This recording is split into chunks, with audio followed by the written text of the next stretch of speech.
When I say that you're running away from yourself, that you're avoiding being alone by yourself, what I mean very specifically is that you're running away from the interpretations that you have formed towards situations or circumstances that you have been in or a part of.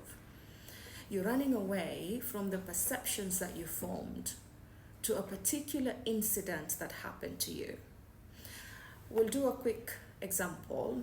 Let's say on Monday at 4 p.m. you're at work and you had an unpleasant interaction with a colleague that lasted 3 minutes only. And in that unpleasant interaction, you felt disrespected by that colleague. But then after the 3 minutes, you both went your separate ways. In fact, you haven't seen that colleague since. But it's been a week later, a month later, 6 months later, and you still feel disrespected by that colleague. He's no longer disrespecting you, but you still feel internally that you're being disrespected by the colleague. And I come back to the reason why we avoid ourselves. It's because you made an interpretation of that situation. You put value to what happened. You formed a perception that made that situation very important to you. And so the thing that continues to hurt you, even though the interaction has ended, even though the thing that was inflicting the pain has stopped, is the interpretations that you formed, the meaning that you created, the perception that you formed to that situation that continues to hurt you. So our interpretations, the things that we tell ourselves after something has happened, is what continues to hurt us.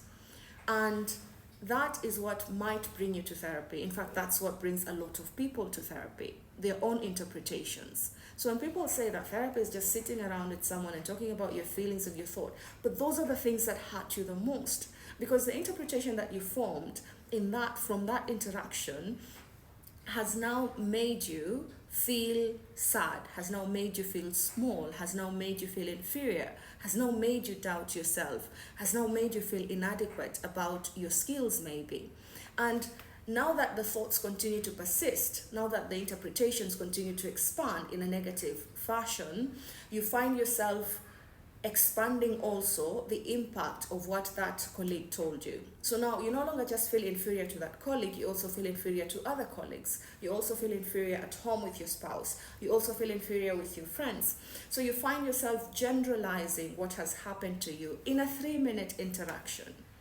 So what therapy does, or what a therapy session is going to do, is to provide you with an environment that is safe and non-judgmental, conducive enough to open that wound and to look at it so that you can start nursing it, allows you to start looking at your interpretations, because that is where the wound actually lies. The perception that you form towards things that happen to you, the meaning that you put to things that happen to you.